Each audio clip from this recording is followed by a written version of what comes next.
വിശ്വം മുഴുവൻ ഭക്തരുള്ള ചോറ്റാനിക്കര അമ്മയുടെ വിശേഷങ്ങളും അനുഭവങ്ങളുമാണല്ലോ നാം കൂടുതലും പങ്കുവയ്ക്കാറുള്ളത്.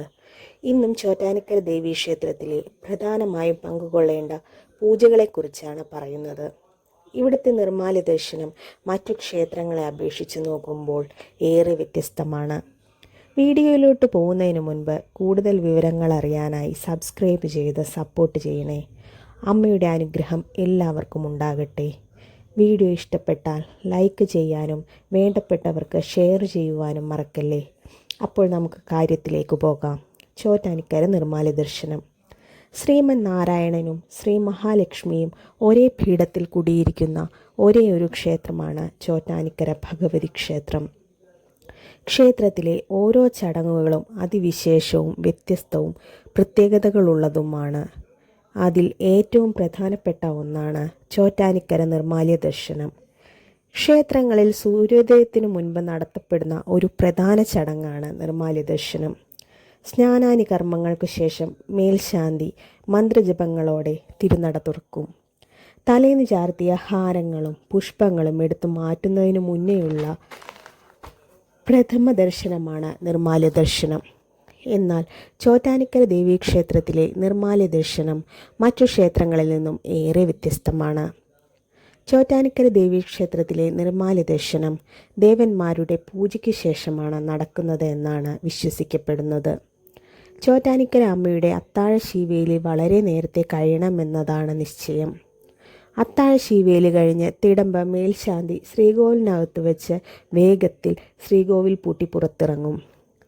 അതിനു കാരണം അനേകം ദേവീദേവന്മാർ അമ്മയുടെ പാതാരവിന്ദങ്ങളിൽ പൂജയർപ്പിക്കാൻ കാത്തു നിൽക്കുന്നു എന്നുള്ളതാണ്. അവരുടെ ദേവപൂജയ്ക്ക് വിഘ്നം വരാതിരിക്കുവാനാണ് മനുഷ്യപൂജ വേഗത്തിൽ കഴിച്ച് പുറത്തു കടക്കുന്നത്. അത്താഴ ശീവേലി കഴിഞ്ഞ് നടയടച്ചു കഴിഞ്ഞാൽ ചോറ്റാനിക്കര ക്ഷേത്രത്തിൻ്റെ പരിസരത്ത് പോലും ആരെയും അടുപ്പിക്കാറില്ല. ദേവന്മാരുടെ പൂജ നടക്കുന്നു എന്ന വിശ്വാസം ഉള്ളതുകൊണ്ട് മാത്രമാണ് ഇങ്ങനെ ദേവപൂജയ്ക്ക് ശേഷം പുലർച്ചെ നിർമ്മാല്യ ദർശനത്തിന് ചോറ്റാനിക്കര ക്ഷേത്രം ഒരുങ്ങുന്നത്.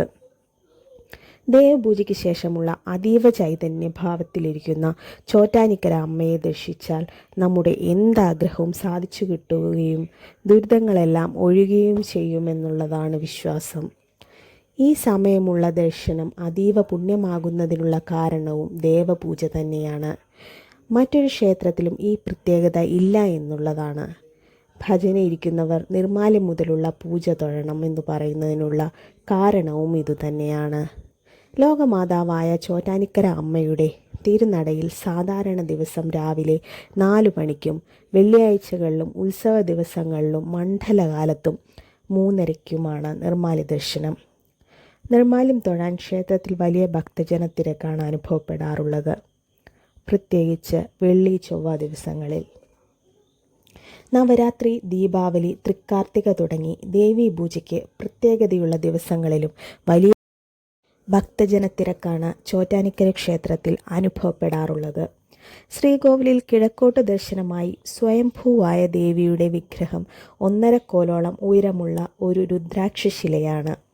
ഈ രുദ്രാക്ഷശിലയ്ക്ക് പ്രത്യേകമായ ഒരു രൂപമില്ല. 5 താലി, രുദ്രാക്ഷമാല. നിർമ്മാല്യത്തിന് അമ്മ ഭക്തർക്ക് ദർശനം നൽകുന്നത് ഇവയെല്ലാം അണിഞ്ഞാണ്. ദേവപൂജ കഴിഞ്ഞ് മനുഷ്യപൂജ തുടങ്ങുന്നതിന് തൊട്ടു മുൻപുള്ള ഈ ഒരു സമയമെന്ന് പറയുന്നത് നമ്മുടെ ജീവിതത്തിൽ അനുഭവിക്കുന്ന ഏതൊരു പ്രശ്നത്തിനും പരിഹാരം കാണാൻ സാധിക്കുന്ന സമയമാണ്. ഈ സമയം ദേവീ ചൈതന്യം 10 മടങ്ങ് വർദ്ധിച്ച് ഇരിക്കുകയാണെന്നാണ് പറയപ്പെടുന്നത്. ഈ സമയത്തെ നിർമ്മാല്യ ദർശനം മനസ്സിനെയും ശരീരത്തെയും കുളിർമ നിറയ്ക്കുന്നു. അത് അനുഭവിച്ച് തന്നെ അറിയേണ്ട ഒന്ന് തന്നെയാണ്. ഈ സമയം അവിടെ നിന്ന് ലഭിക്കുന്ന പോസിറ്റീവ് എനർജി സകല പ്രതിസന്ധികളെയും അതിജീവിക്കാൻ സഹായിക്കും. ഭക്തരെ അറിഞ്ഞനുഗ്രഹിക്കുന്ന കാരുണ്യമൂർത്തിയാണ് ചോറ്റാനിക്കര അമ്മ. ലോകമാതാവായ ചോറ്റാനിക്കര അമ്മ അഭിഷ്ടവരദായിനിയും ആശ്രിത വത്സയുമാണ്. ആശ്രയിച്ചെത്തുന്നവരെ അമ്മ ഒരിക്കലും കൈവിടാറില്ല. ചോറ്റാനിക്കര ദേവീക്ഷേത്രത്തിലെ നിർമ്മാല്യ ദർശനം മുതൽ കീഴ്ക്കാവിലെ വലിയ ഗുരുതി വരെയുള്ള എല്ലാ പൂജകളും ഒരു ദിവസം തന്നെ തൊഴാൻ സാധിച്ചാൽ ജീവിതത്തിലുണ്ടാകുന്ന മാറ്റം സ്വയം തിരിച്ചറിയാൻ സാധിക്കുമെന്നതിൽ ഒരു സംശയവുമില്ല.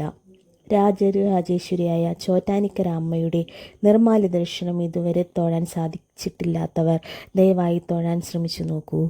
നമ്മുടെ ജീവിതത്തിൽ ഉണ്ടാകുന്ന മാറ്റങ്ങൾ തിരിച്ചറിയാൻ സാധിക്കും. എല്ലാവർക്കും അമ്മയുടെ അനുഗ്രഹം ഉണ്ടാകട്ടെ എന്ന് ആത്മാർത്ഥമായി പ്രാർത്ഥിക്കുന്നു. നന്ദി.